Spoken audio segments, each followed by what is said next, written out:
our first quest. So let's see, Umbrage Hill is the closest one, so I'll head there. You must gather your party before venturing. Steve, for God's sake. Okay, sorry. So you walk 10 miles southwest and you stumble upon an old windmill, and a manticore is trying to eat whoever's inside. A manticore? Yep. A huge flying talking lion that shoots spikes. Uh-huh. Are you sure? Pretty sure. Okay, we'll deal with this later. Let's go check on the dwarves first. Sure, just let me roll something real quick. So, a young white dragon lands in front of you. Are you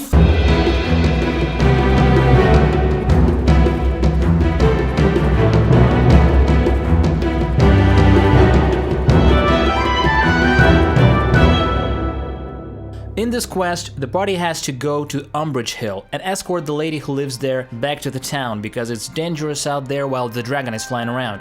But the lady is already in danger, being attacked by a manticore, which is a bit of a tough encounter for a first level party. And even more so, the adventure is set to be balanced for solo play, which means one player character and a sidekick.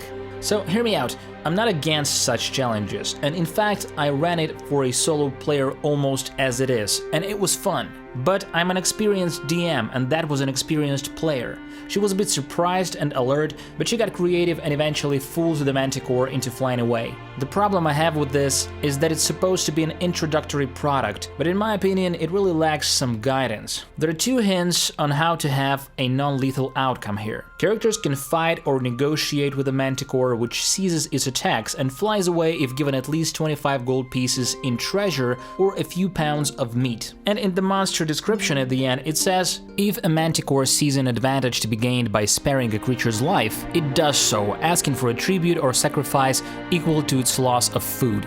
Still, remembering myself as a newcomer to tabletop RPGs, I would be completely lost. That's why I'm here to help. Roleplay. Personally, I love to include deadly threats in my games.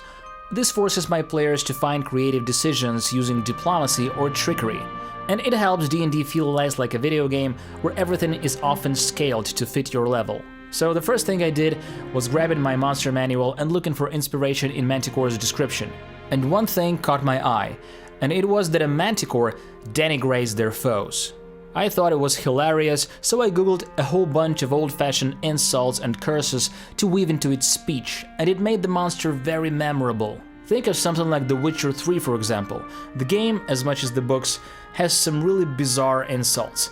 Check this out. I'll rip off your melon and shit down your neck! Something like that would be perfect. Another thing I've added was an ugly frostbite on the manticore's side, which sort of hinted that it had a fight with Cryovane, the white dragon, and it might explain why the manticore is less eager to fight and more willing to bargain and ask for food. For my story, I figured that the dragon sort of messed up with the manticore's normal lifestyle. In the past, it used to hunt the Sword Mountain's foothills for goats, and that's why nobody has seen it until now. Once rescued, Adabra refuses to go with the PCs, which too can be a little frustrating, because they risk their lives for her, and now she tells them to leave her to possibly die to a dragon attack. This decision kind of serves no purpose to the story whatsoever. She could just as well get back to town and become a more easily accessible potion seller or just a friend. But I wasn't thrilled by this character anyway, so instead I've added some flavor to her choice. I've placed a little shrine of Chanti in her kitchen, which basically looks like a bunch of wheat, and I've made her very religious, thinking that Chanti protects her, and if the players argue that it's not true, she reminds them that they came just in time to save her from the monster. Now, isn't that a sign? Also, don't forget to come up with a couple of memorable personality traits for Adabra, as well as any other NPC in this story. Just use tables for creating NPCs in Dungeon Master's Guide. Combat. I've ran a couple of test fights with one pre-gen first level fighter and a spellcaster healer sidekick. Honestly, a party like that doesn't stand a chance if it comes to fighting with this monstrosity. First, I've tried the most efficient tactic by a manticore, having it take off and shoot spikes from the air. It was a quick death for the heroes. Then I thought, okay, maybe it flies up only after it goes under half its hit points. The party lasted longer and brought it down from 68 to 25 hit points, but eventually perished anyway. Overall, I got the feeling that a party of 4 to 5 players might actually kill it. But what you should keep in mind is that the monster is likely to continue talking and insulting the characters during the fight, and after it drops somebody to 0 hit points, it might demand everybody to kneel before it and bring some offering.